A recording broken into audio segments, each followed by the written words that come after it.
Hey everybody, this is Dustin, Rubby Specialist. So I was just going over with a customer.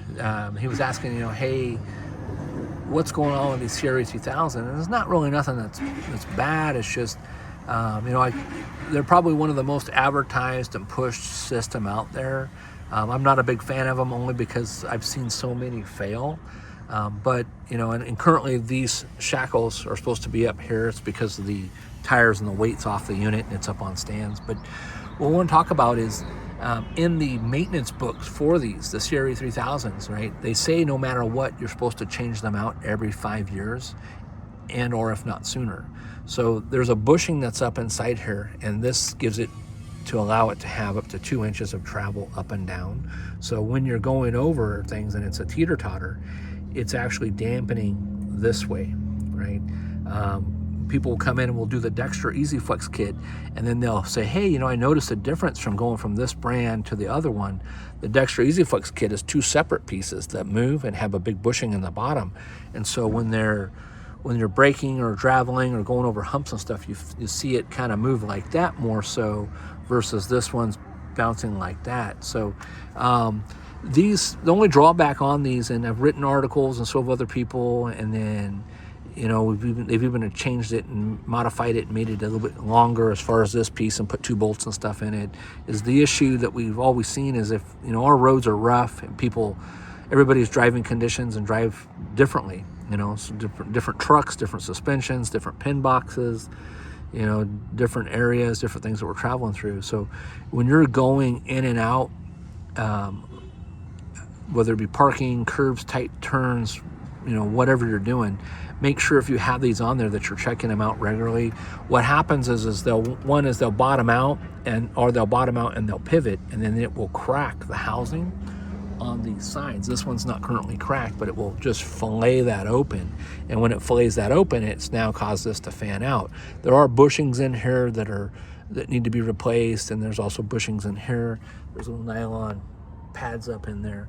And so a lot of times online that we'll see, and even we'll see customers come in here with them, is they've got, we'll say the roads and the combination of just kind of maintenance or abuse, and they'll get damaged, and then they're torn, the bushings are shrunk up, it's past the 5-year mark, or this bolt is completely sheared off, and when that shears off, it basically is dropping, right?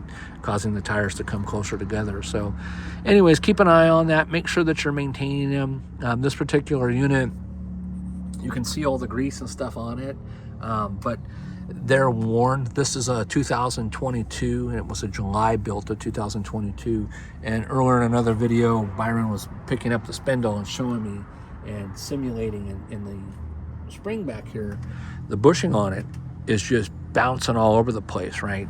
So when that's jarring around, what people don't realize is they say, hey, it's just a bushing, it's just a spring. Okay, well, that's good, but it can take the potential of tearing the bolt, and then these bolts are all splined. So on the back side of this wet bolt back here, right, which you can see nobody's been greasing this one compared to the other side that we did, that spline goes through the hole, and if the bolt starts getting worn, because now it has vibration, it will oblong the hole that this goes through. So when it does that, now you take a risk of it tearing it, cracking it, or just shearing off the bolt. And then when you would come in and say, hey, you're here for your maintenance, we take out the springs, whether we're replacing springs, whether we're replacing bushings, if the springs are still good, and we see a worn hole, well, now we have to cut this hanger completely off. We have to cut the V-brace off. And you're talking a lot more labor just because you didn't maintain your bushings. So people always say, hey, Dustin, how often should I change these bushings out? And so not to nag on you, or if your wives are watching this, not to have them nag on you either, but there's no real time frame. It depends on, maintenance, travel, the weight, the type of unit, how hard you drive, where you're driving, all those weird conditions. And so it's not really hey, do it every 12 months, 12,000 miles, or do it every 2 years, or do it every 3 years, or do it every 5 years. It just is one of those things. It's like tires, when they're worn, it's time to do it, or when the oil in your car is bad, maybe you don't put that many miles on it, but you idle a lot, so whatever the scenario is, that's something you want to think about. So All right, well, hey everybody, the guys are getting ready to come back from break, and I will wrap this video up. Thank you so much for watching, and we'll talk to you soon. Hopefully some of this information helped you. I mean, there's plenty of stuff that we have online also too. You can go to see more ride. There's torques that are supposed to be torqued to a certain spec. You know, they're supposed to be greased every so often. You can read about the more of the maintenance on it.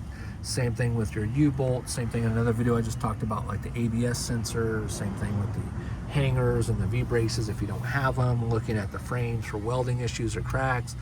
There's a bunch of stuff that goes on underneath here. Even this particular piece right here, this clip, as you can see, it slid forward. So that needs to get shoved back in place and tightened back up.